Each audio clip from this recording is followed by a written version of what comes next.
Hi, guys. Welcome to the COVID commentary, SLC. I just want to thank all of our listeners for joining us today.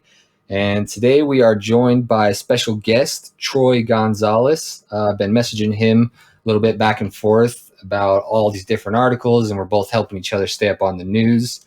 And he seems to be more prepared than I am, honestly. I'm pretty impressed. And I mean, I wish we could all meet up in person, but circumstances kind of prevent it right now, what with this virus going around. So since we're working with three people today, I'll just start with Troy. How have you been holding up, Troy? Good, good. Just trying to prepare for the worst and hope for the best. Yeah, I like that. What about you, CJ? Yeah, pretty much the same. I mean, lockdown, haven't been working. Just applied to work at Smith's and kind of just sitting still until stuff starts rolling. Yeah, for sure. There's a lot of, I feel like we're kind of stuck in this limbo right now of just unknown, just kind of waiting for to see what's going to happen, really. But I did notice I've got in my home city right now, we just had our first death in West Jordan. A girl of 24 just died, which is, I mean, I haven't really heard of any cases around me, but I mean, I know it's around. But yeah, 24-year-old, that's kind of breaks one of those things that everyone thinks that young people aren't really vulnerable to this.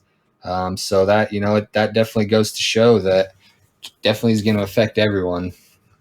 So they say that we're actually like 5 to 8 years younger on average than any of the other countries affected right now. So that just tells you that most people are, of course, going to be older. They're affected in the different countries. Yep. What do you mean we're 5 years younger? What does that mean? So we have more kids per thousand or per million or whatever than a lot of the other countries.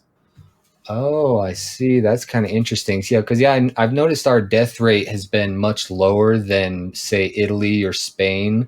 I mean, we're getting way more cases than everyone else right now, but our death is staying low, at least for now. So yeah, that could have something to do with our low age, like you're saying. I know that obesity is going to be a huge factor from what I've heard. And I've also heard that in the US, we have around 40% of people, 40% of all of us are obese. So we will see how that plays out. It's probably a little too early to tell on that.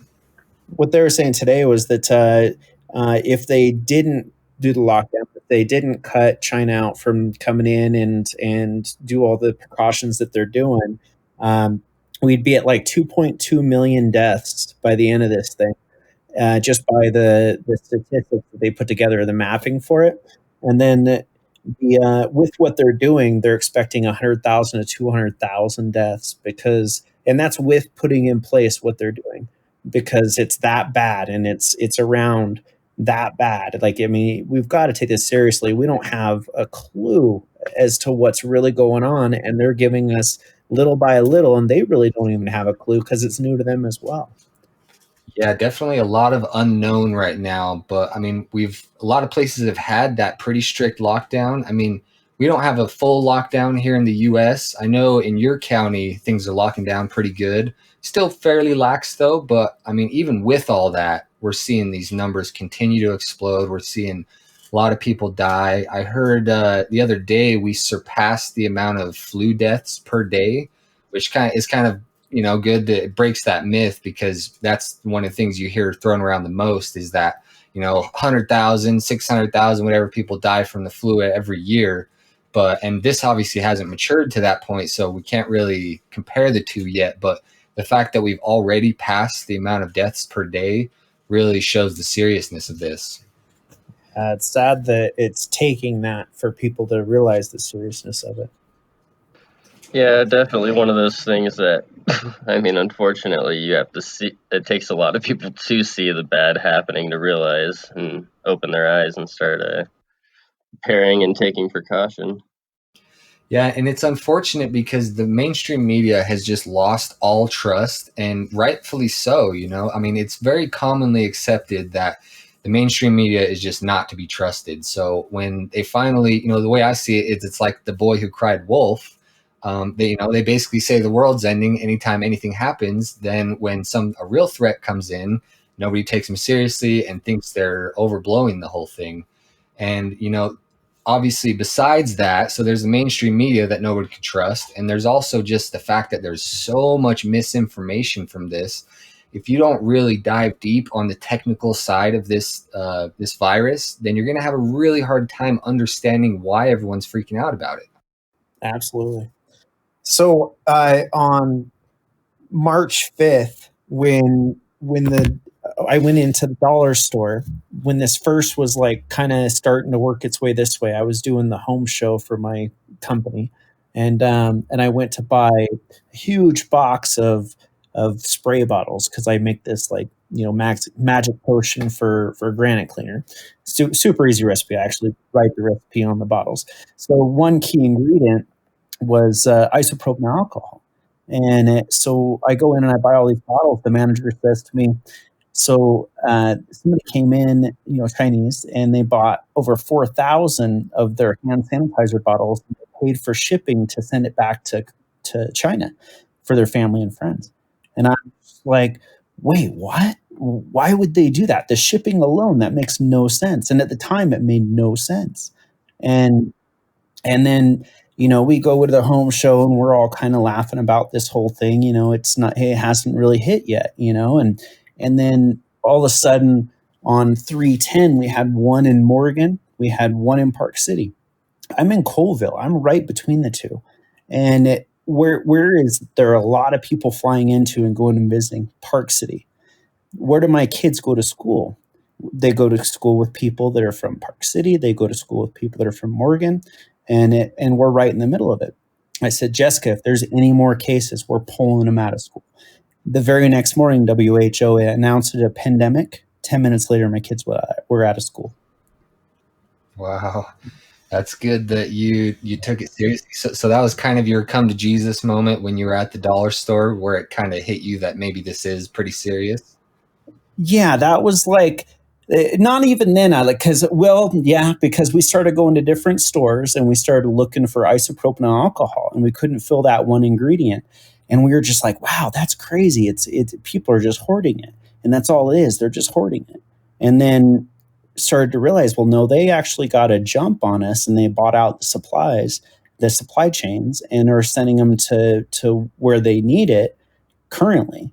And we don't need it yet. And so we didn't realize it and didn't start gathering goods.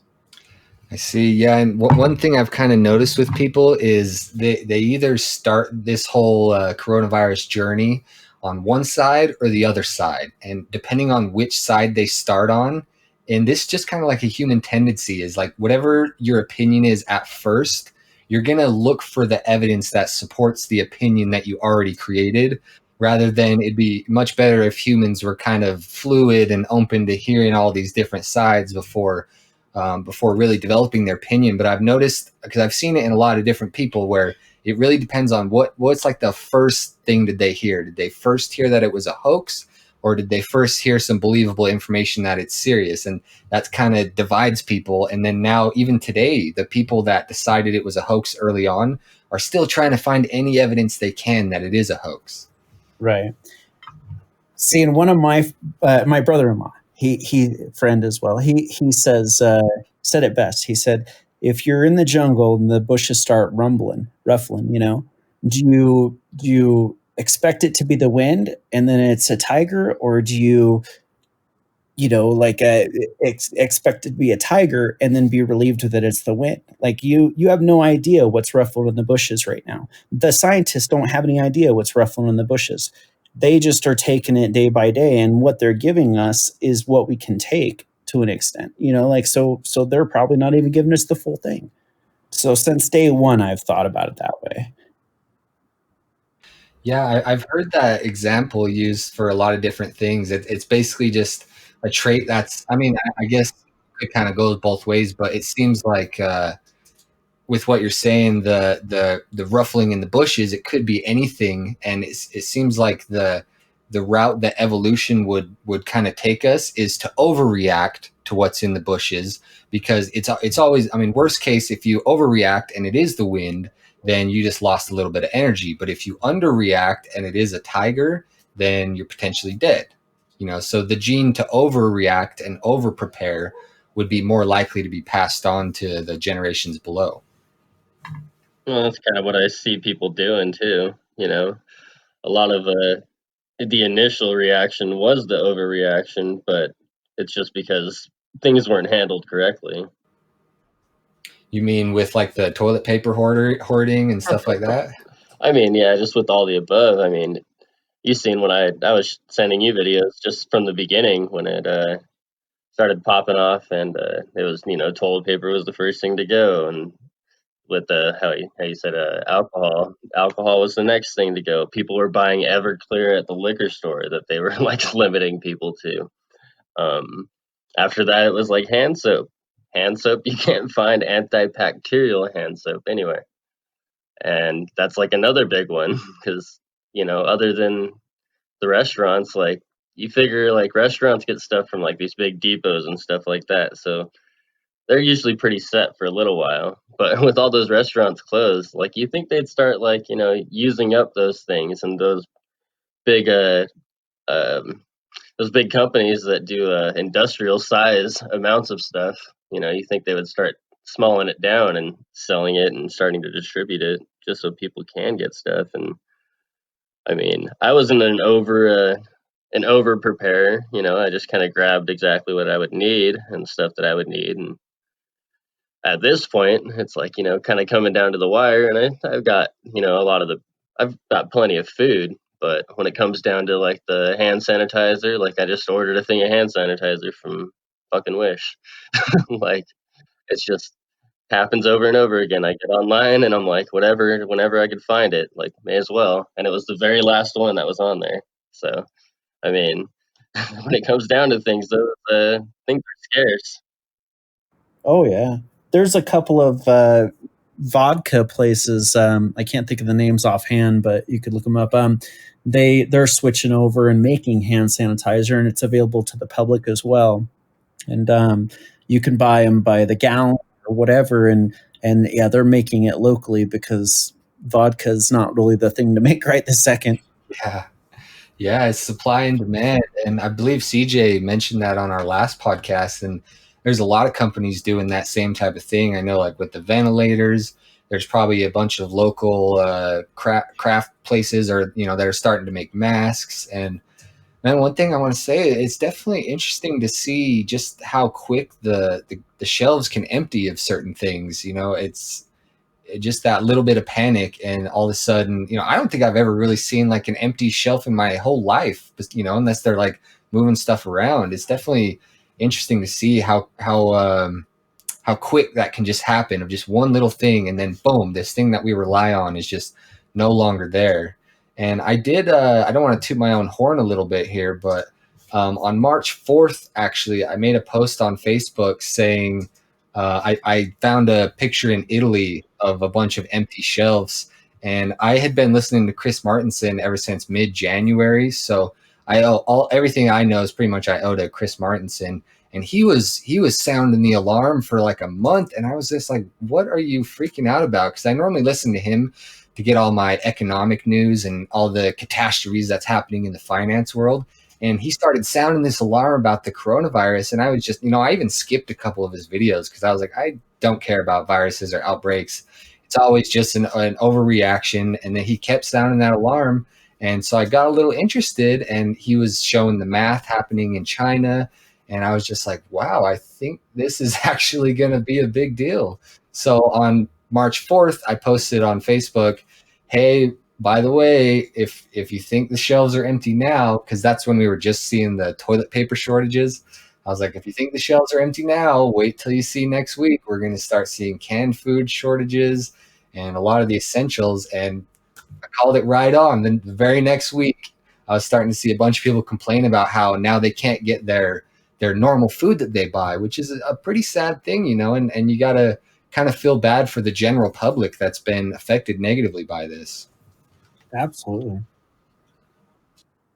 That's the thing too. Like I had seen stuff on the dark web, a couple months ago or whatever you'd call it, just like stuff that people were posting of people on balconies in China, and they're like hollering and singing and trying to like build morale. And sad and horrible to see. But I didn't picture it coming here, and nobody else pictured it coming here. That maybe saw that as well, and then all of a sudden, here we are. Yeah, here we are, and this leads pretty well into the numbers, which we'll probably touch on the numbers every show here. Here we are is damn right. We just got 18,000 new cases in the U.S. today. That is crazy. I'm sure 2 weeks ago we were just getting 100 or 200 every day, and now we are by far in the lead out of every other country. We're probably doing the most testing as well, but yeah, we're in the next couple of days we're going to be twice the cases that China supposedly has. Obviously, I 100% do not believe their cases now, but we are skyrocketing up. We'll be past 200K here in the next couple of days. Oh yeah, especially with so they just announced today that on the live stream with President Trump and everybody else, 5 to 15 minutes test now. Like it's as quick as he was asking for from the beginning. They got it dialed in. They also approved self swab, so that you can go ahead and just do a self swab, throw it in the thing, and turn it into the hospital, so that they don't have to, because they have to change PPE every time they do a test. When they're digging in people's noses and that, just to make sure they don't transfer it to somebody else that's pulling up. So is that self-swab? Do you still have to shove the thing way up your nose? No, it's just getting a sample of the inside of your nose. You don't have to go as far back. Oh, thank God. I really do not. Yeah, that looked scary to me too. I don't want to deal with that. I mean, no thanks. I'd rather do that than have to deal with the consequences of having it. Oh, of course. So moving right along here with the numbers, I know yesterday we saw over 500 deaths in the U.S., that's pretty scary right there. I know today we're only sitting at 264. Let me go ahead and refresh this just to make sure it's not. Yeah, still 264. I wouldn't be surprised if we see that jump up, because I don't really expect to see the deaths going down. And yesterday worldwide we had 3,500 deaths for the day, and we're only at 3,100. I know some days we kind of pull back a little bit and then we jump even farther the next day, so we're probably going to see that keep going up. I know in Utah we were getting kind of 50, 40, 70 per day, and then yesterday we got over 100, and today we got over 100. So I know there's a good amount of misinformation going around here in Utah that maybe we're slowing down or that things aren't, we got under control. I'm really not seeing any evidence for that yet. No, definitely not. Yeah, we're nowhere near under control. Yeah, I know. Trump was saying Easter, and I knew that was absolutely not going to be true. And anybody who's been researching this knew that was absolutely not going to be true. But there's actually these trading algorithms that read Trump's headlines. That there's these algorithms that work in the stock market that read the headlines as soon as they come out and then make trades on it within seconds of its release. And so I kind of think that Trump just speaks certain ways to try and manipulate those algorithms. But yeah, recently he said everything's extending to April 30th. So that's about a month from now. And that's a little bit more realistic, but we'll see how it goes. So did you guys have anything else you wanted to point out about the numbers? Everything seems to be continuing about the same. Obviously, Spain and Italy still getting hit the hardest as far as deaths go. The PPE stuff is pretty crazy. Did you see that post about the PPE stuff getting sent over to China prior to this whole thing, and that Trump knew and he sent it all away and blah, blah, blah, and put the U.S. in danger? So I didn't actually see that. You want to give us a summary of it? That's kind of it. But basically, they're basically saying that they took the PPE, like tons and tons of it, and sent it over to China, which in I think it was either February. In February they sent it over. I'd have to look it up. I don't have it in front of me, but they sent it over to China, and all sorts of posts are getting put up about how he's endangering everybody by doing that and blah blah. But at the time, I mean, none of us really saw it coming this way anyway. And I mean, it falls back to the States. If you watched, what's that show called? I keep mentioning to everybody, Pandemic on Netflix. Um, if you watch that, she's going around and she's asking for money. She's asking to train all of the hospitals. She's trying to like build it up, and like nobody's taking it seriously because it's not happening now. Hindsight's 2020, right? So we help China in a situation where it's like, oh my God, this is horrible. We need to send this over there. So we send it over there, and great, that's great. They were in their time of need, and it made it over here, and now we're in our time of need, and all of a sudden it's like, this is Trump's fault. This is Trump's fault. No, it drops down to every single person in every government, in every state, in every, from the bottom to the top. Of course, it reaches the top. I mean, I don't think he's making some the smartest moves, but it's everybody. Like weren't ready for this. Hindsight's 2020. Well, it's 2020. Yeah, and that's something we've seen for years now. Ever since he started running for president, you see the media and everyone that's against him, they'll just try and paint him in the worst light possible. And sometimes they overstep it, and sometimes they even just totally make stuff up. And it's kind of irritating for me, who kind of sits in the middle. I mean, I don't like Trump, and obviously he does make a good amount of mistakes. But yeah, it's not helpful when you're making up things that are, you're over exaggerating it, because then you're losing all trust. Then it makes it seem like the media is against Trump and that he's a victim in all this or something. And and maybe that's kind of helps him in a weird way. If the media paints him into being overly bad, then it can kind of help him in a weird way, because then nobody trusts the media. So it would be very nice if we could kind of end the polarization here in America, and everyone would kind of just take things how it's really happening, instead of always trying to find the absolute worst in Trump, or on the other end, always trying to find the absolute best. I almost feel like the questions that the media asks need to be like reviewed first, because the personal stabs that they're able to just freely take at the president of the United States on live TV is pretty crazy.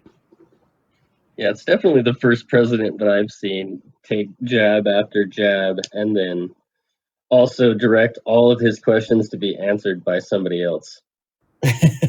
Well, he's not a scientist, and I mean, this is all new grounds for something like that, and I mean, in normal reality, same with war. I mean, you're going to put the experts on the front line of it and say, you explain it, but I mean, he definitely isn't rehearsed at all. He tries to just like free flow it, and it doesn't work. Not at all. Definitely, yeah. I do definitely find it a little bit interesting listening to him. I honestly can't really make it too far into most of the speeches, because there's just so much of the same, like, oh, congratulations to my team, we got the best team in the whole world, America's the best, and then he goes about being really vague about all the bailouts, and just kind of staying on the positive side, and kind of not really giving everyone too many of the details. Like, one I noticed recently was he keeps talking up Boeing, and how Boeing's going to need a bailout, and how they were, in his words, the best company in America. Which, if you know anything about the financial world, I mean, there's been so much news about how Boeing's been acting irresponsible. They've been buying back their own stocks. They've been having massive problems with the new airplane they released. I'm pretty sure they've had some crashes where people have died. And now, because of all this, because of the coronavirus, and because airlines have been affected one of the heaviest now, and this is true with a lot of companies that had really bad balance sheets and had massive amounts of debt. Now everybody can blame it on the coronavirus, and we're going to see record bailouts coming here. Yeah, I could say that. I mean, with the airplane industry, it definitely needs to happen, just because of the fact that that's how people travel for business, to keep all these companies that they own open. And Actually, if I can refute that point real quick, I heard somebody recently make that same point. And the thing about companies going bankrupt is that doesn't mean the company goes away. All it means is that their debt gets restructured, all of the stockholders, which should have been looking into the stock they're holding, all the stockholders lose, and new management comes in, purchases the company. They still have all the same airplanes, all the same infrastructure, and the company just continues, but with a second chance to do things right. So I mean, some companies probably need to get bailed out. Maybe that's debatable, but I think personally we should let a good amount of these companies go bankrupt and just be sold to the highest bidder, because they're still going to be able to function normally. Like airplanes, we need that, and hotels, and we need all that. But I almost think it would be best for us to have new buyers come in and take over, and hopefully they can do things in a more responsible way. Yeah, I could see that. It's just that stuck from the standpoint of I built this company from the ground up, and and it's my baby, and I want to continue to have Delta or whatever it is from the owner's standpoint. Definitely, yeah, and definitely, I mean, because it's your baby, but if they really loved the company, then they wouldn't have been buying back all their shares. They wouldn't have been doing all these irresponsible things to inflate the stock prices, because that money from inflating the stock price goes directly to the CEO, because their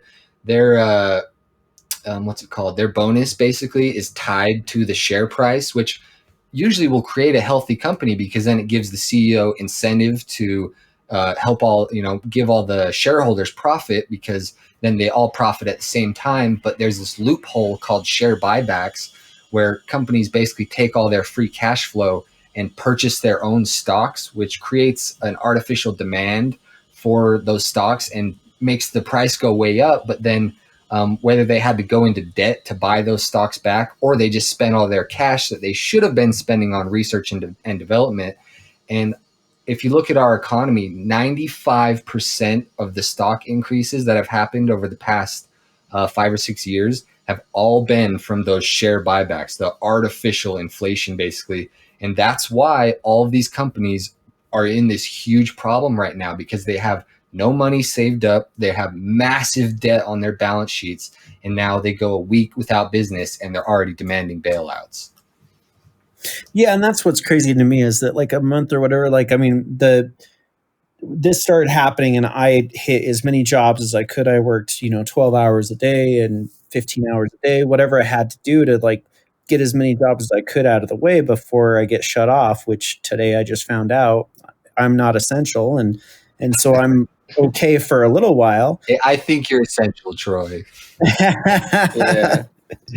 I haven't been essential for about 2 months. Wow, yeah, I've pretty much just kind of taken some time off. I gotta be honest, I am racking up a little bit of credit card debt, and we'll just see how that plays out. I know a lot of people are going to be having a hard financial time, and I know a lot of people are going to be stressing really hard, because I mean, Americans were in a pretty tough spot before this, and now this is coming in, and it seems to be hitting a lot of the lower paying people first. In the service industry and the restaurant workers and stuff.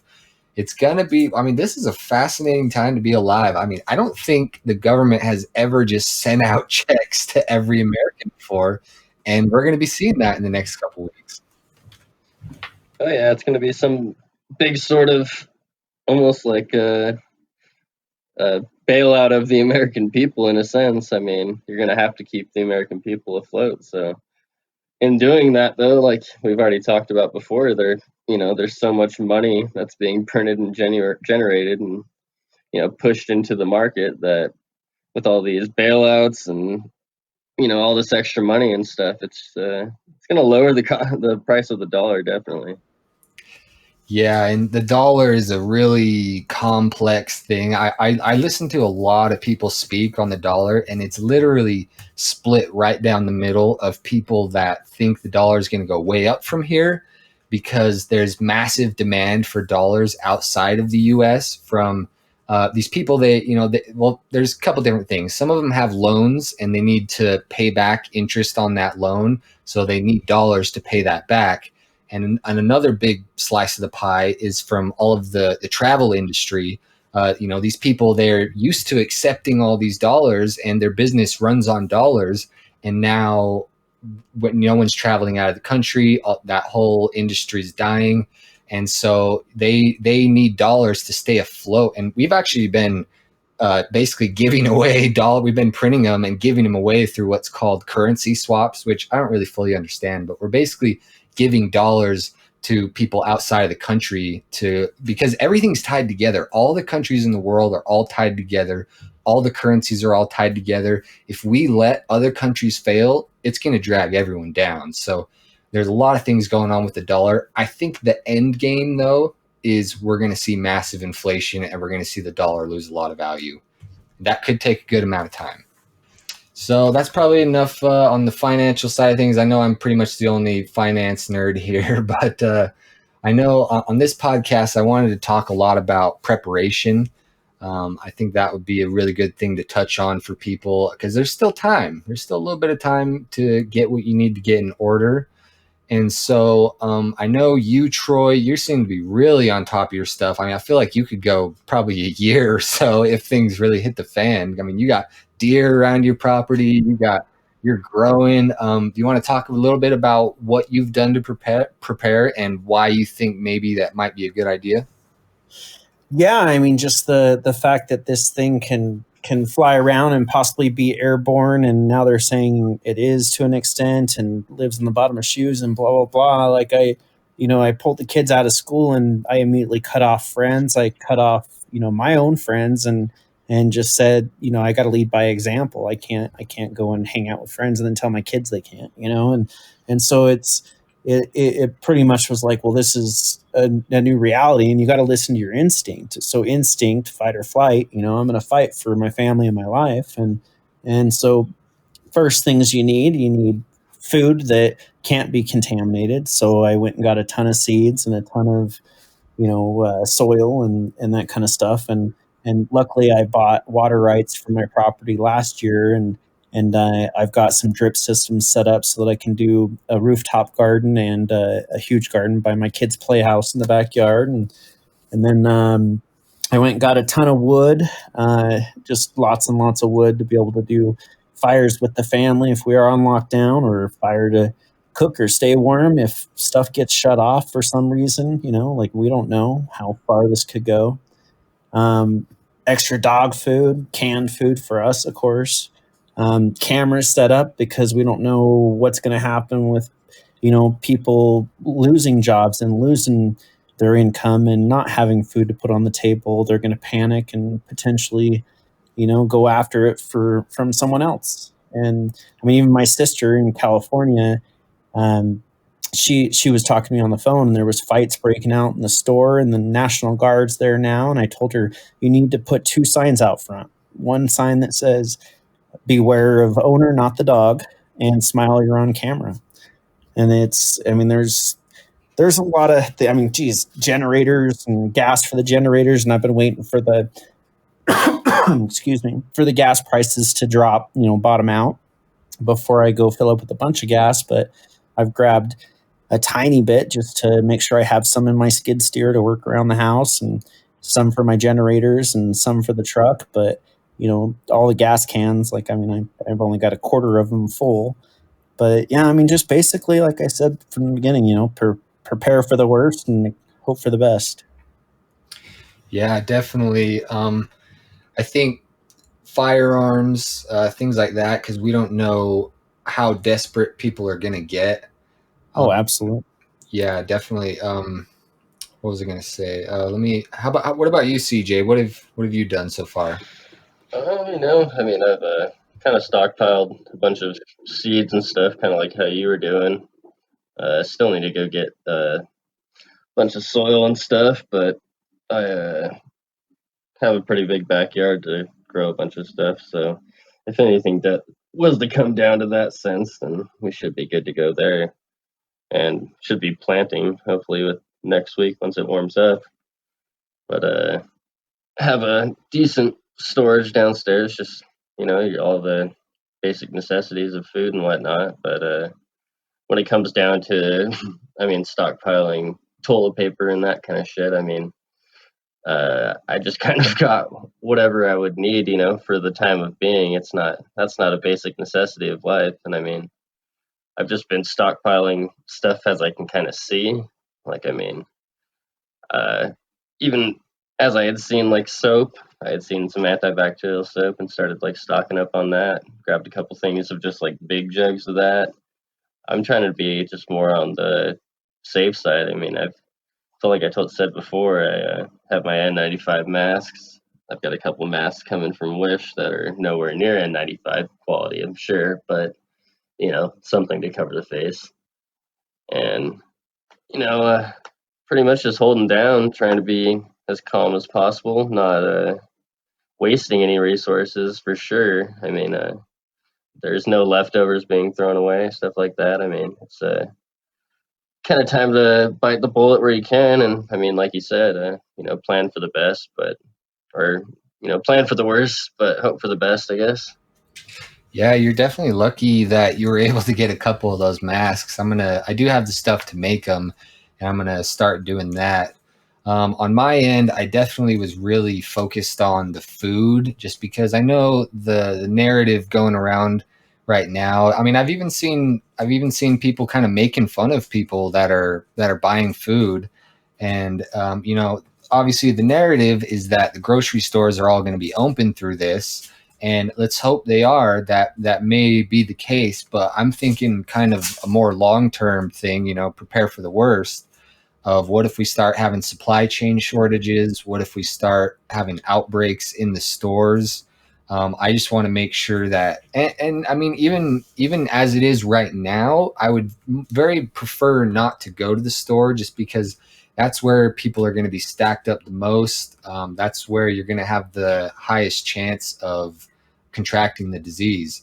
So I can say one thing though, definitely now that I have everything, I really am stressing about this minimally. I'm having not too much stress, just because now I know that whatever comes, I'm going to be able to make it through at least a couple months of not even really having to leave my house if it really came to that. And one thing I wanted to add, you said those signs. I think that's a great idea. I wish I had some cameras, actually. That'd be pretty nice. But I heard on a different podcast somebody said to get quarantine tape, and if shit starts to get pretty scary, you put up the quarantine tape around your house, and then hopefully that fends off any looters. Though I know they wouldn't really care if they needed food. Because most people are going to be fine from this virus anyway. But maybe now we'll touch on a little bit of the masks. I haven't been able to find any masks myself. I looked a little bit, but every time I look, I just get pretty discouraged. I know I asked the person at Smith's if they had any. They just said no and made it sound like there wasn't going to be any. And I know you can't get them on Amazon. So I'm going to be relying on making them. And I think masks are our absolute best thing we can do to be fighting this. I know there was a good amount of controversy going around about how masks don't help. They could possibly get you more infected if you don't use them right. And those are somewhat valid points. You do need to be careful with them, and you do need to make sure you're not hoarding them from the medical places, because they need them more than us. But man, the way that I've heard it explained by Chris Martinson, he's really been hitting it hard on the masks. And I think if we could get the vast majority of people wearing them, I think it would really help a lot, because first of all, this is asymptomatically transmissed. So that means, I'm not sure if that's a word, but asymptomatic transmission. So that means you could have it and not be aware of it and be spreading it. And the particles that come off of your mouth, I saw an animation that Chris Martinson showed, and it's like this. They have this camera that only sees the particles coming off of people's mouths. It was pretty disgusting, honestly, because these people were talking and there was just like all these particles flying off of their mouth, and you could literally see the particles coming out of one guy's mouth and going into the other guy's mouth. So, and this thing, I mean, I've heard it can live in the air for around 3 hours. This isn't there. Some viruses are like a more exist in like a heavier particles, and the heavy particles, they come out and they fall to the ground within like a minute or two. So that's not too bad. But these are the lighter ones, and they can hang around in the air for a really long time. So wearing the masks is maybe not going to fully um, get you away from that exposure unless you have what CJ has, the N95s. Those, I believe, are supposed to actually filter anything coming in. But if you don't have the luxury of having one of those, then just getting your mouth covered, you're going to reduce your exposure to whatever particles are around. And I've mentioned it in our other podcast, but if you can minimize the virus particles entering your body, then it's going to give your body much more time to develop those antibodies and start building up its defense, because the virus takes time to multiply, and it's the beginning stages that take quite a long time to multiply. And then once there's tons of them, it starts multiplying really fast. So you want to give your body a little bit of time um, to build up those antibodies before it fully spreads throughout your body. And I know I've been talking for a little bit, but let me keep going with this. I heard some really good info from Chris Martenson today. I just barely listened to this about an hour ago, and he was talking about ways that you can disinfect the masks, because I know they're in short supply, and if you make them yourself, you know, you're not going to want to make 1,000 and throw them away every time you go out. So what he said to do is probably the best thing. Well, there's a couple different things you can do. Probably one of the easiest ones is if you give yourself 9 masks, then the maximum amount of time that they've seen this virus will survive on a surface is 9 days. So if you have your mask, you wear it out, you take it off, and you put it in a bag, and you say you write the date on the bag, then you leave that in there for 9 days, then that mask is going to be good for use again. So if you have 9 different masks and you wear one a day and you kind of cycle through them like that, then that will give you, you'll be able to wear a clean mask every time. Or and also he said, if you, while they're in the bags, if you leave them out in the sun, that's only going to boost your chances. So that's good to add in there. Or he said you can, if you need a quicker disinfection route, then you can put them in the oven. Apparently they'll only survive about a half an hour above 150 degrees. So what he said to do is put them in a paper bag, which sounded kind of strange to me because I feel like you might light it on fire in the oven. But he said if you preheat your oven, and I believe the minimum that ovens can go is 200, but if you can set it around 150 to 200 degrees, then that's good. Put it, preheat it first, get it up to its max, or get it up to its temperature, put the masks in the paper bag, and then put it in the oven for 30 minutes. Then you're going to have disinfected masks after that.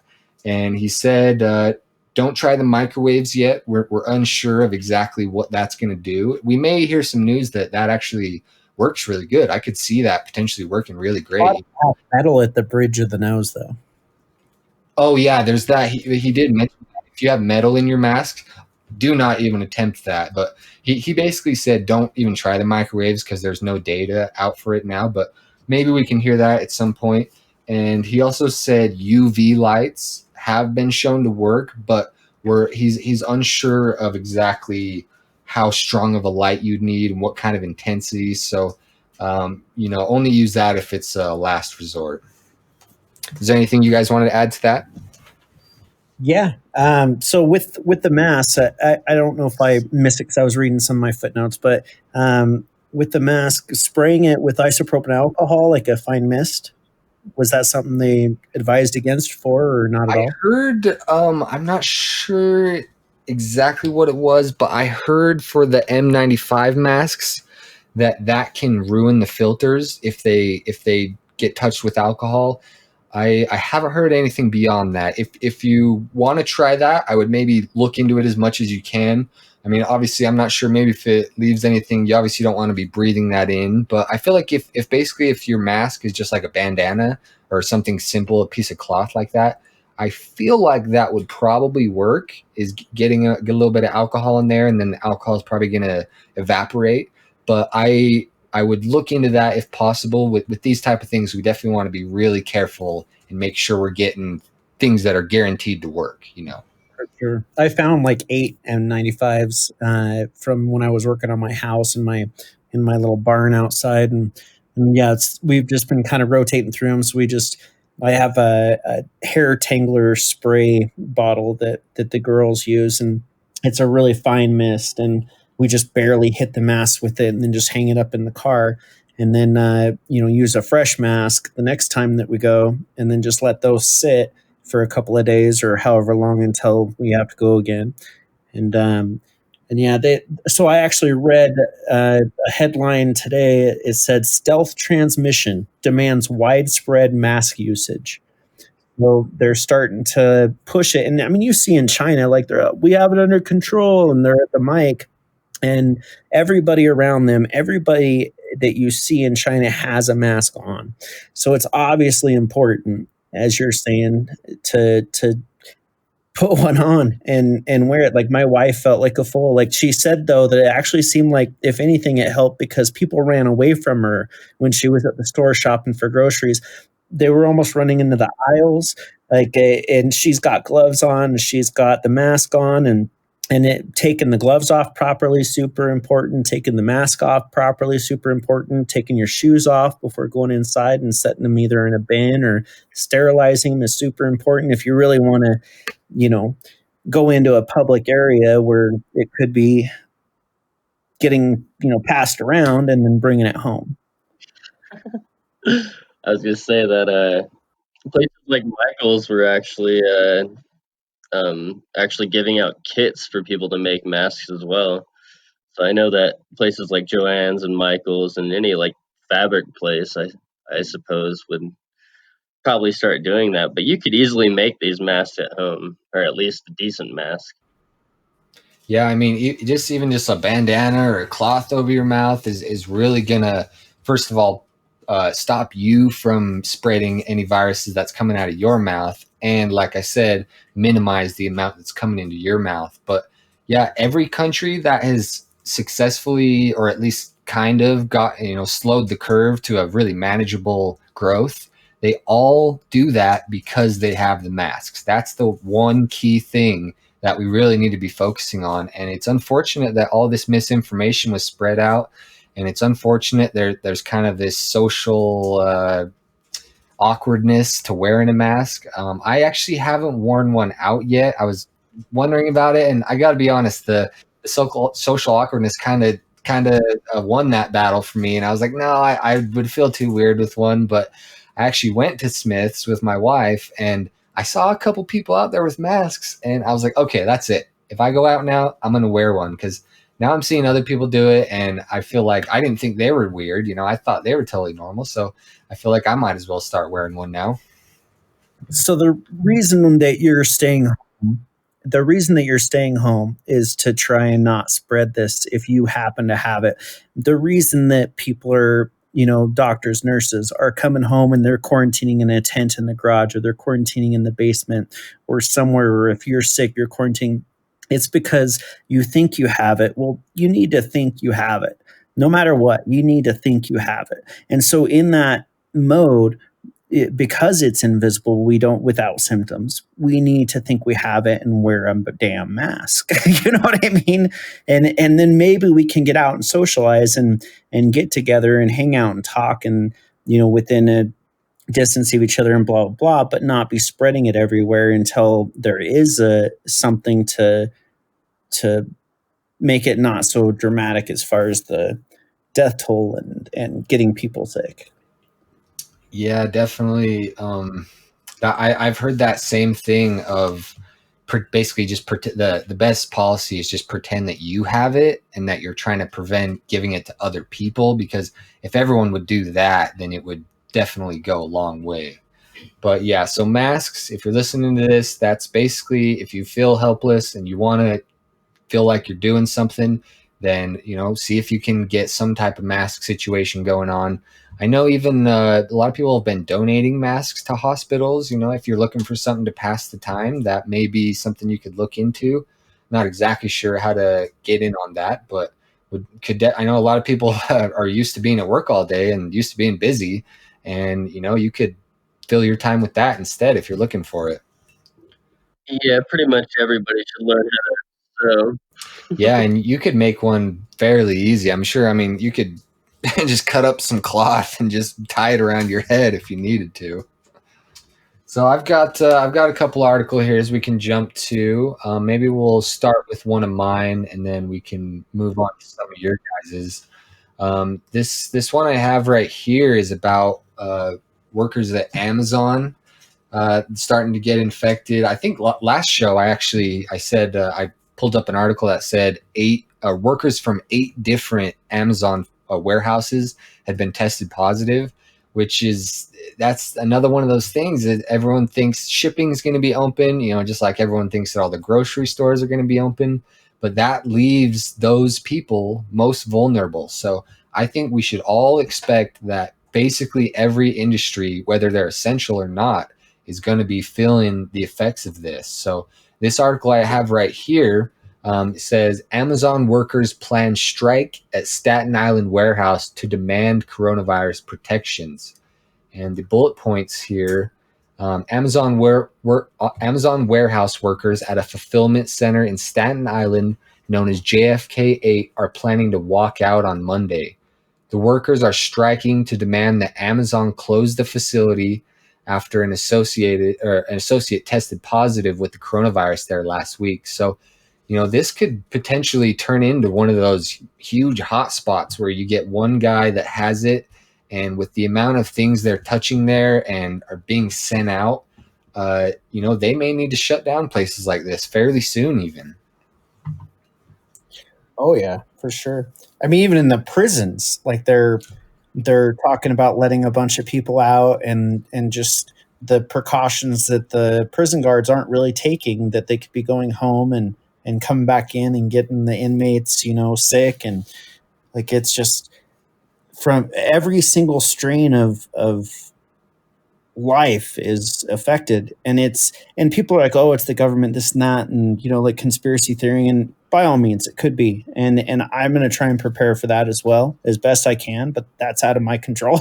Yeah. But if we're affected, that many countries are affected that heavily, where you're going to see it, you're going to see it hit the places that have poverty, and you're going to see millions of people die, and you'll be like, damn, I'm really glad that they did what they did, and I took it seriously at the point that I did, if they survive it. Yeah, I've seen some places have actually released prisoners already, some of the non-violent ones, and that really hit me pretty hard when I saw that, because that starts this whole new line of thinking of, what are they going to do if outbreaks get serious and they start seeing outbreaks in prisons? Are they going to keep all the bad people in there and basically just try and leave them in there and let them deal with it? Or is it going to get to a point where they're going to have to release a whole bunch of dangerous people? I'd hope it wouldn't get to that point, but if it did, then that could potentially be the start of a lot of the anarchy that I'm fearing may happen. I would imagine that would get pushed to like they are stadiums with beds and stuff, and then it would be quarantined and locked down, like locked down with them, just in the prison itself, or if they had to pull them out of the prison somewhere else. But the part of them letting people out, from what I understand, it's only if they were like, I think like 3 to 6 months from release anyway, and nonviolent and that kind of stuff, that they were actually letting people out. Any non-violent offenders, I mean, anybody that's been caught selling drugs or something stupid like prostitution, whatever, I mean, the time right now is best to get those people out. And I mean, I would even have those people quarantined, because you'd have no idea how far or how long the disease has been in the country, to where people may have been infected, people may have gone to jail, infected entire prisons, and they don't have the greatest healthcare in most prisons. So there's really no idea when it comes down to that stuff. And I would think that they're going to have to level it up a little bit just to start isolating people. Yeah, definitely prisons are a hot spot, to where this could definitely spread. And, being asymptomatic for 2 weeks, you could spread it to basically the whole prison population before you really notice any sign of it. But yeah, kind of a side point, like you're saying, is, I definitely think a lot of the prisons are for-profit companies, and they're basically trying to arrest and imprison certain amount of people, a certain amount of people, dealing drugs or anything involved with the drug trade, or like you said, prostitution, all of these things that have actually been shown to make people worse when they go into prison. kind of a interesting thought. Maybe since this virus is already going to shake our entire society to its core, maybe this could kind of be the first foot in the door of maybe starting to question that prison system that we do have in place. I was thinking that that could be even the place to be right now. Like if it doesn't get in, you're safe.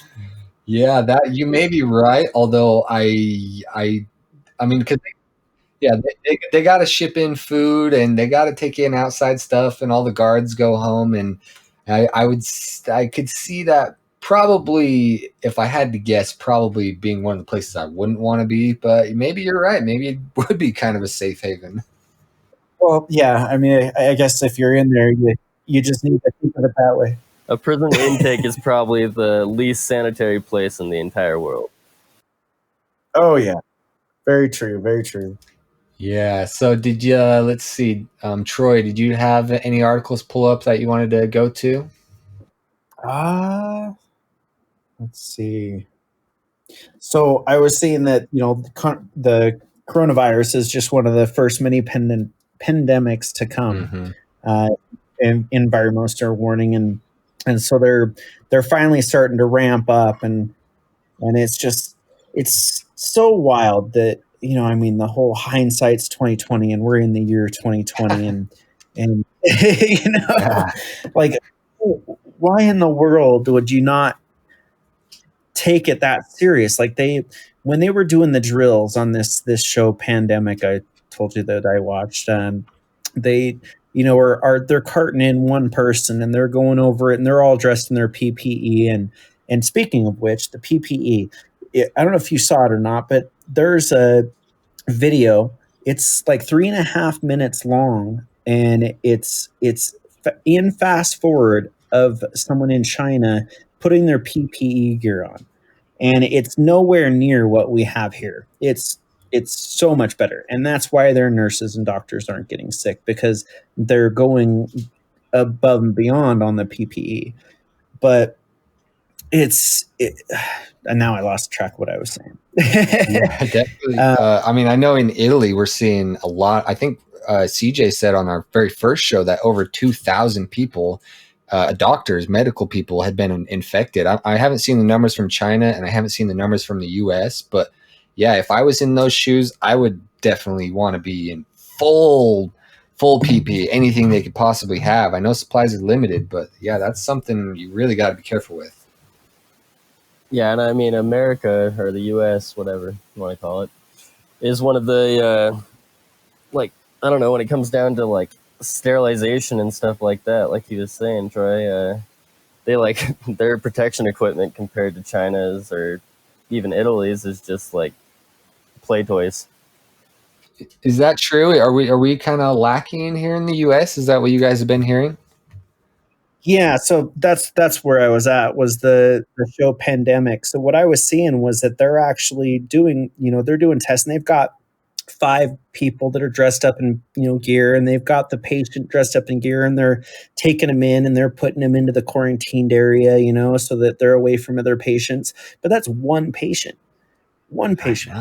We're talking where this is, New York, for example, is the perfect example of what would happen if we opened everything back up right now. Everybody's going to rub shoulders. Everybody's going to touch this and touch that, and it's going to spread like a wildfire like it is in New York. It's a perfect example here in America of how fast this thing can move through. And the point is that they weren't prepared. They keep asking for funding. They keep asking for more stuff, but instead it's going to line the pockets of whoever, or it's going to other things like, education or this and that, which is fantastic. But first and foremost should be the health. Yeah, we definitely, after this, I think it's really going to bring a lot of things to the table, make us question a lot of things, because, I mean, I think we touched on this a little bit last show, but we've got billions of people on the planet, and every single one of those people is a potential spreader of one of these diseases. And, if you think about it, there's not much we can really do to fight this unless you give everybody all of this PPE. It's just such a a massive disruption. I think after this, the conversations that's going to happen about what we can do to stop future things, I think we're going to be talking about this for a decade. Oh yeah. Yeah, it's going to be in the history books for sure. So, oh yeah, I will. So my sister's friend and some family, like both in California, or sorry, in LA, in San Diego, in Costa Mesa, they've been posting pictures of just how beautiful the beaches are, like the air quality and all of that. And like I just saw one at the 405 freeway in LA at rush hour. You'll never see it like this again. Like, it's a ghost town. I mean, I'm from that area, and I mean the 5 and the 405, like, good luck getting to work, like within an hour or two if you live in San Diego and you're trying to just go to Orange County. It's a 20-minute drive with no traffic, and it's like an hour and a half with all the traffic, that's consistently there. And there's literally nobody in this picture. Like, there's not a single car. Yeah, definitely nothing like I've ever seen, nothing I would have imagined could even happen. It's just, I mean, we have so many days go by that are just normal days, and we all think of catastrophes, and we all see the movies, and then we just go about our day, and it just seems so impossible that something could come by and just make us question everything and make it so we can't even have our basic human contact anymore. It's such a crazy thing, such uh, a big catastrophe happening, but at the same time, it's just absolutely fascinating. It feels like we're in a movie right now. Yeah, it does. What's sad though is that, go ahead. Oh no, I was just comparing it to the Twilight Zone. That's what it seems like we're in. I mean, we woke up one day, everything was shut down, and then life changed. Yep. And a lot of people are just looking at it like it's a damn movie because they're not accepting the reality of it. And that's going to be what makes it last longer. That's going to be what's going to cause more casualties. Like, if we don't just nip it in the butt now, then it's going to stretch it out. Oh yeah, and I was at a party. I mean, this was like almost a month ago. Like I said, I've been hearing Dr. Martinson ringing the alarm bell for a while, and I was at a party and I was super drunk, and I heard someone bring up the coronavirus, and I was like, "Oh shit, I need to get in on this conversation." And this was before we had like any cases in the U.S., and I was telling everyone and I was sounding crazy. I was the one out there being the conspiracy sounding guy. Everyone else was saying that the media was hyping it and everything.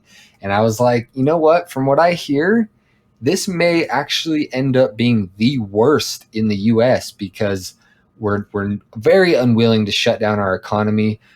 People are very unwilling to change their ways, and nobody trusts the media anyway. So far, that's kind of what we're seeing is that the US, although we have the most advanced healthcare system in the world, and maybe the most advanced nation in the world, and the most money, and yet we seem to be having a big problem responding to this isn't like a complex problem that you can throw money at. It's a very simple, basic thing. You basically just have to stop everything, and it's going to be really interesting to see what countries respond to this well and what countries don't. Yeah, well. We haven't responded well. So one other thing I was going to mention on preparedness is holding your bills for now. Like, whatever money you have in your account should be for buying that food, for paying the bill that you can't put off right now. Like, maybe the money's come from the government, maybe it's not, maybe this lasts a few months, but if you call each month, you can literally push your bill back because of this. And I've called every single one of them. My First of all, the one that my wife and I didn't think there was any possibility of pushing back was my back taxes. I called them and said, "Hey, I know we have a payment plan, but this is pretty dang significant, and I know it's going to affect my company and my income. Can I push this back?" And they said, "Yes, just call us each month, and there's no penalty, no nothing." Then I went to the cell phones. Then I went to the car loans. I went to the credit cards. I went to the every single bit of it. I also went to for the cars for insurance. I've got multiple vehicles. Well, right now I know I'm not going to be driving any of them but one, so I put them on in parked mode, which is also less expensive through your insurance. So even though I'm not having to pay the bill right now and it's getting pushed back with no interest, no penalties, it's going to be less of a bill because of the fact that we lowered the liability of it because I'm not out driving it around every day. So that's all stuff that you got to kind of think about. Just like take every single bill and put it aside for now. Because if at all possible, put it aside. Yeah, that's really smart. I saw you post on Facebook a while ago, and I think a lot of people are going to make that mistake of assuming that the mortgage companies are just going to expect no payment, and the car companies are just going to expect it. But yeah, like you said, you want to call those places and just double check, make sure. And a lot of them won't do it unless you ask. So definitely want to stay on top of that. I know. With that, a lot of people have also been filing unemployment. And I know that the websites and the phone lines for those have just become super congested with people trying to get that unemployment set up. And we had a record number of people filing for unemployment last week, which was 3.2 million, I believe, which I think the month before that we were getting like a couple 100,000 a week. So it's jumped up way high, and I think that's going to have a huge impact. I mean, I'm really glad I learned about this finance stuff because now I can follow all the different bailouts that's happening. I mean, history is being written in finance and in bailouts and in government right now.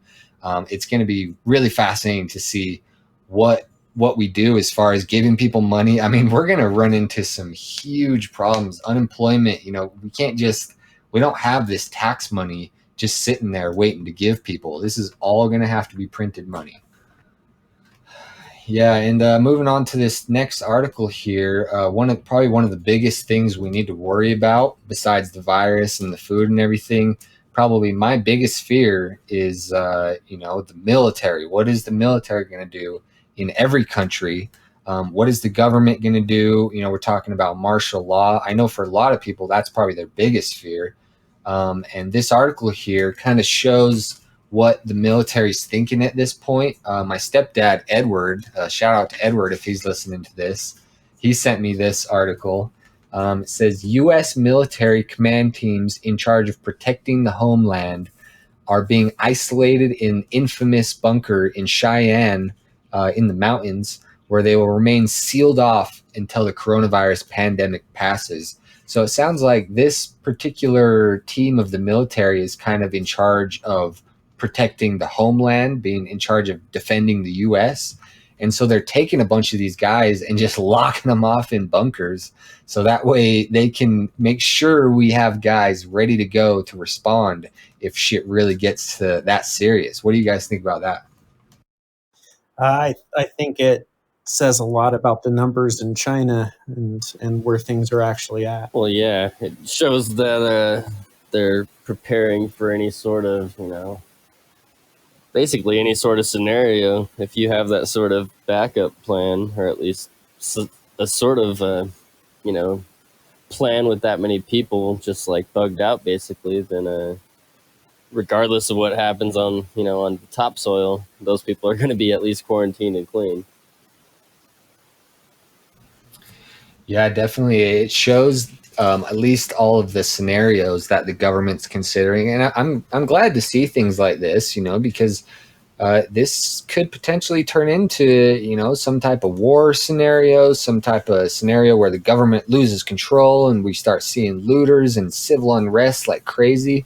And so this really shows that they are thinking that and it's probably kind of a precautionary principle thing where they're just making sure they're extra careful, because we want to have those plans in place if things get to a point that we've never seen them before. Let's see. Yeah, it says here the military are not immune from this disease. Those working in the bunker have prepared to seal themselves off for months. Yeah, this could potentially take a really long time to play out. I know Trump said April 30th, but we got to think of outbreaks that could possibly happen after this. And I mean, even shutting down our economy till the 30th. I mean, I don't think anything like that's ever happened. And the way I see the economy, it's like your lungs. Like, imagine if you had, and this does actually infect your lungs, but imagine if you had an infection in your lungs and the only way to kill it was to stop breathing for a day. Could you do that? Or you would your lungs would be dead after that. So that's kind of how I see this economy: is we have to shut the whole thing down to kill this virus. But the real question is there going to be an economy left after that? Yeah, how long it takes to put it down. And I mean, gosh, I can't remember his name. The guy that speaks with Trump, that's been in it since AIDS and all the other viruses. Dr. Fauci, is that the guy that's always up at the pulpit with him? It's always touching the podium. Yep, him and the president both. He says any area is very vulnerable for an explosion. So, like, a lot of these smaller places are saying, let's just open up. And Trump was even saying, let's just open them up. But if they open them up and then somebody happens to come in and everybody's rubbing shoulders, then it's going to explode. And like, that's what's really crazy. Like, we almost have to like build up antibodies to it, or like if you, and that's the question. Like, okay, so if I get this virus, then am I truly cleared after the 14 days? Can I go back out into society supposedly, or am I going to test positive again later? Because I was seeing mixed things on that. So if I just don't get it at all, which is my goal, then at the end of this thing, I won't have to take anything because I've already proven that I didn't have it, instead of having to take, any kind of miracle drug or whatever that's going to, fix this. I don't want them to put anything in me. So, or my family. So ideally, I just don't get it. And then they come to me and say, well, were you quarantined? Did you get sick? No, I didn't. But then, let's say we're all part of the 10, let's say 90% of people get it and we're part of the 10% that don't. Then, when we start opening things up again, what if it's still hanging around out there and now all of a sudden we get it? It's just such a difficult problem.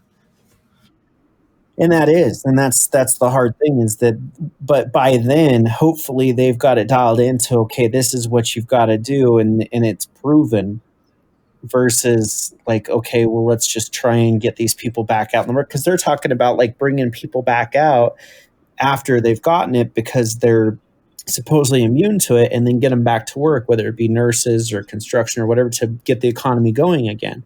So then you've got to make the choice to be introduced to it slowly, so that you don't just get so sick that you just, potentially die. Yeah, and like you said, I have heard mixed things. I don't think it's like 100% proven that once you catch this, you absolutely can't catch it again. I feel like that's still kind of on the table. No, they said you can catch it again. Okay, so what the fuck are we gonna do then? Yeah, no, there was somebody that tested positive, then they were cleared, and then they tested positive again in China. And obviously we don't know 100% what's coming from there, but as far as like, yeah, that's what I was hearing from articles that I read. Well, it was nice knowing you guys. I guess we're all fucked. Well, I was gonna say that's like a crazy way to look at it. Is what if just everybody was to get it, and it was just like a Darwin effect, survival of the fittest, and then everybody that made it out alive, those are the people that have the antibodies, and we're all good to go. Yeah. And that could be a population control kind of thing, where, a theory or whatever, where maybe it was harvested somewhere. And I mean, geez, even in China, months ago, they had the thing where there was the uprising, and they were chanting Trump and USA, and then they're getting sprayed by tear gas, and maybe it wasn't tear gas, and maybe they just they're bunked up somewhere where they're not going to get affected, and they're taking out a bunch of the population so they can control their population. And in the process, we're getting hit as well. And, I mean, it could be chemical warfare either within their own or sent over here, or who knows. And that's the gravity of it, is that who knows, like it, and take it freaking seriously. Yeah, there's countless conspiracy theories that people could come up with, and I don't doubt any of them, honestly. I could see so many different scenarios of this being created. One I thought of recently was because it seems like it seems like every country is just getting totally fucked by this thing. But what if, like, maybe North Korea? I know, because they've totally isolated themselves from the world. They're completely self-sufficient, and they hate everybody. So maybe they released it on the world, as to kind of take everyone else down in a stealthy sort of way. But like I said, I have no proof behind that or anything. But all these conspiracies, that's the ultimate, war game, is it not coming back at you. Exactly. Yeah. It's funny that you mentioned the North Korea thing too, because we don't know how many cases there are in North Korea, or if there are any cases in North Korea. That's true. We really don't know. I haven't seen them on the list. I don't know if they're doing any testing. Maybe I'll look into that. It kind of piques my curiosity a little bit. But since we're talking about China here, I do have two articles that's kind of demonstrating. I mean, I am hearing so much evidence come out about how we can't trust it. I mean, their 80,000 number is just absolute bullshit. There's no way that's true. But this one I have here, a lot of governments are afraid to call China out because they're so ruthless, and the system's so interconnected. You got so much secret money flowing around. Oh, excuse me. But the Boris Johnson, I don't know if you guys know that guy. He's something to do with the UK. I don't know if he's like the president or important government figure in the UK, Boris Johnson. He's reportedly furious with China and believes that they could have 40 times more cases than they claim. So he's kind of the first guy coming out and pointing a finger, in front of media, and actually coming on TV saying that he doesn't trust the Chinese numbers.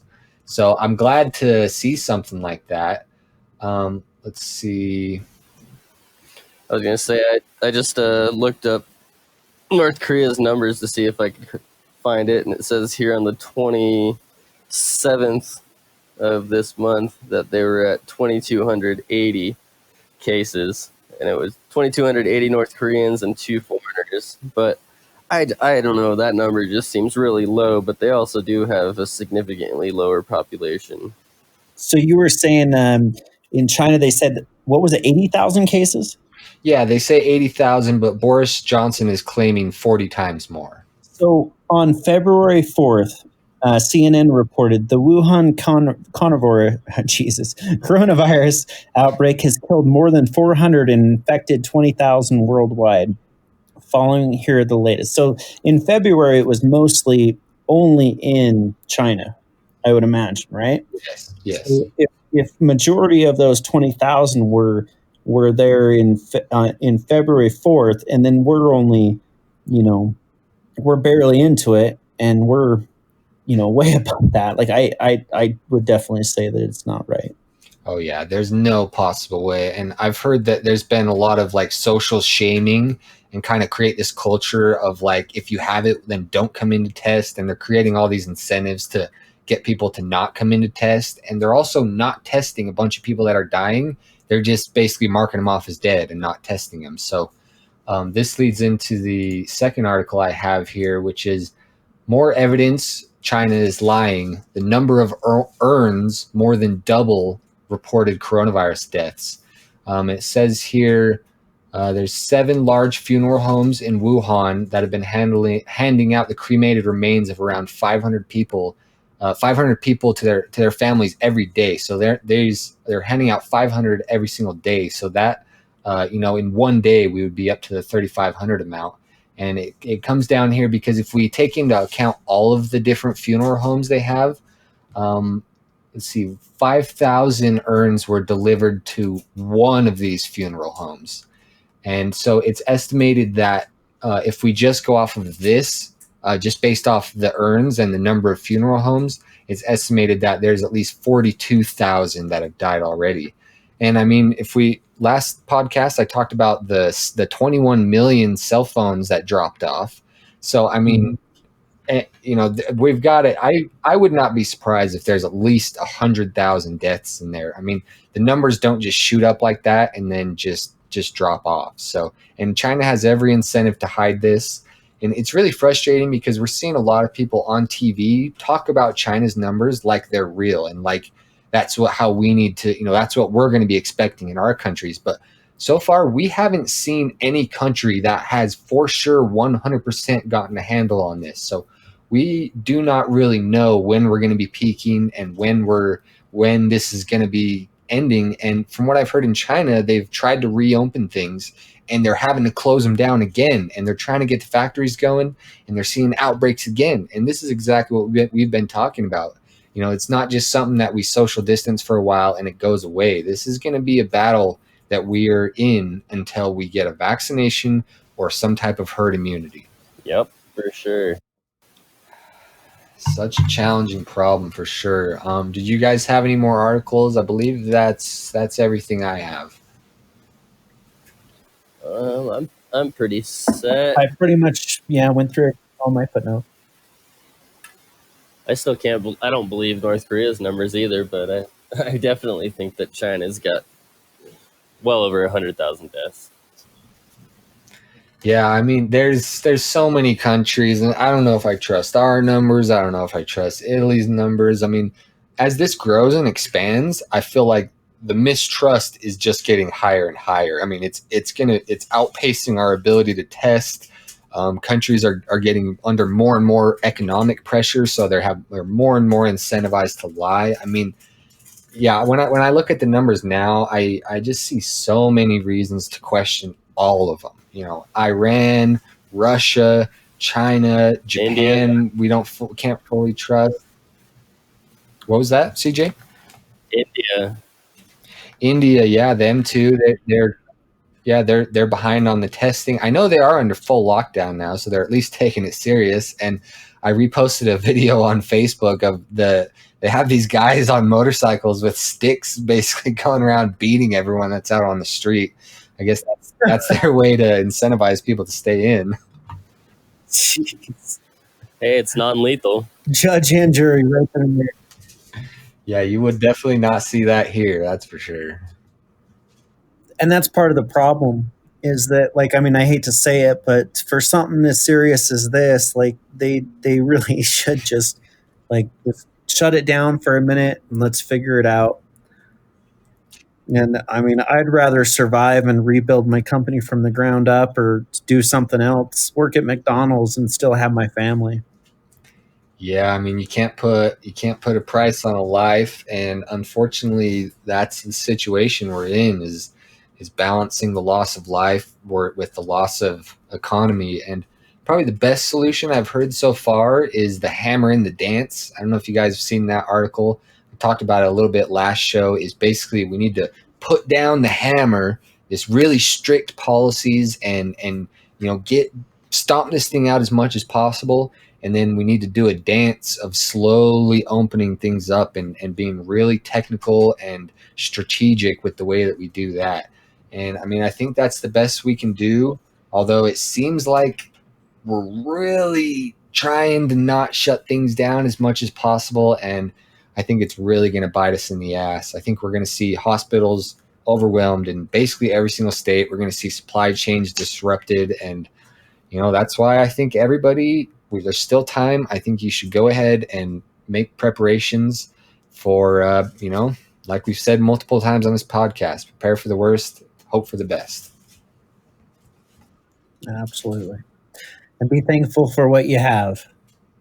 Yeah, definitely. Now's the time to be practicing that gratitude, be bringing as much positive energy. I know me and Troy talked about this a little bit where, in most of your life, you want to be a positive person, but you can't kind of stick your head in the sand. You really gotta stay positive, but you gotta be willing to accept the negative into your life. So that way you can adjust for it. only rely on the positive, then you're going to be totally caught off guard by this. Yep, exactly. Well, was there anything, we've been going for about an hour and a half now, or is there anything else you guys wanted to touch on before we close out? I did want to touch up on one thing that I've just been reading a lot about, that with the people that are saying how they got really sick back in December and January, and said that there was this big cough going around and doctors couldn't say what it was, and they just said it was a viral infection, that basically they just had to ride it out. And I've actually known a lot of these people that have had that personally, and I mean, I don't know if I believe if it was the same thing, because I feel like it would have been a hell of a lot more of an outbreak. But that's what I've even read on some news sources. They're stating that there is a possibility that when you got sick that round through, that you already did get the virus, and therefore at this point your body does have some sort of immunity to it. They're talking about having like a finger prick type thing to where you could see if you've had it already and that kind of thing. And so my daughter, we went out to Idaho for a snowmobiling trip, and just before we left, she hit 105.3, and we took her in, and they strep tested her, they tested her for flu, and it all came back negative. And we were dumb enough to like, okay, well, I guess her temperature's going down now, and blah blah blah, and we walked away from it like, okay, it wasn't the flu, it must have been a different strain of flu. It is what it is. And then my buddy Joel, that his grandson, same thing, had a temperature of like 105. They strep tested him. They tested him for the flu. Everything came back negative, and he got sent home. So I'm almost wondering if somebody finally said, "Nope, I'm not going to leave here until I get an answer." And then they did some research and they said, well, I wonder if it's this. And that was our first case in the US. Yeah, I've heard a little bit of talk about this. It seems like a lot of the optimists are kind of using this as like, well, maybe this coronavirus thing has already kind of made its way through our population, and a good amount of people are already immune to it. And I've heard a lot of people kind of refute that. They really don't think that that's the case. I mean, there is a possible chance that this has made its way through our population. But Chris Martenson did a whole piece on this. If you want to listen to his show from yesterday, he kind of refuted this and talked about how it's a low probability. And George Gammon also spoke on it a little bit. But we are having antibody tests. There's a blood test I just saw that I believe it can test for the coronavirus and also for the antibodies if you already had it a while ago. So that's the test I'm really looking for, because first of all, you don't have to shove that thing up your nose, and second of all, it can test for if you've had it in the past and if you have it now. So as soon as we start seeing a bunch more of those tests, we can kind of get an idea of how many people have already had this, because like we've been talking about, we're aiming for that herd immunity, which is somewhere between 60 and 80% of the population has already gotten it. So if we can kind of do random tests throughout the nation and get an idea of who's had this, then we can adjust our plan accordingly. But until we get real info on that, I think we definitely need to treat this as if it's 100% serious, 100% real threat, because I have seen a couple people tossing that idea around of like, oh, well, you remember you got sick a month ago, 2 months ago, you're probably immune to it. I think that's probably the wrong way to approach it, at least for now. We can hope that that's true. Maybe it's true. It would really be a lifesaver if it was true, but I think we need to err on the side of caution with that. Well, if it is true, then a lot of the deaths that were probably said it was the flu, or they thought that it was the flu, then that might have been COVID numbers as well. That's definitely true, and I've heard a little bit of controversy around that. Possibly some of these deaths have been written off as flu deaths, or I know I've heard the flu can be kind of a catch-all for deaths. If people die from reasons that are a little bit unknown, they kind of just toss them into the flu category. But yeah, that's definitely something to think about. There could have been if it is true, then maybe the death toll is way higher. But if it is true, then it's even if we have, let's say, lost 10,000 people already. But if half the population's already gotten it, then that means overall it's not as dangerous as we're thinking. So that's definitely something that we're going to keep an eye on as this progresses. We will see as it moves through. We will. And this podcast, COVID commentary SLC, will be your source for the most up-to-date news. But yeah, it's been really great talking to you guys. I'm really glad I had you on. And we were talking a little bit about before the show how Troy's got a buddy that kind of has the opposite side of this and kind of isn't thinking this is as serious as we are, or is maybe thinking that there's some government agenda behind it. So maybe next show we can have him on and we can have a little bit more of a debate, because I know there's a lot of people out there that are questioning this. So yeah, we'll see if we can get that lined up next time. Well, I think any question or statement should have a chance at being challenged, so that you can, instead of thinking outside the box, look all the way around the box and figure it out. Definitely. Me and CJ will have to get our debater hat on, and I'm going to make sure I'm up to date on all my research, and hopefully we can have a real respectful, a little bit of a debate going on. And there, there's nothing, I think there's a really beautiful thing about having two guys getting together that disagree with each other and having a real respectful debate, because that's when you see all the most interesting things come out. So look forward to that next time. Yeah, like I said, I'm really glad you guys got on here. The listeners, if you made it to this point, go ahead, give us a like, give us a follow, share this, whatever you got to do. We're definitely going to be having some more shows. And yeah, so thanks for tuning in. Thanks for having me, guys. Take it easy, guys. You too.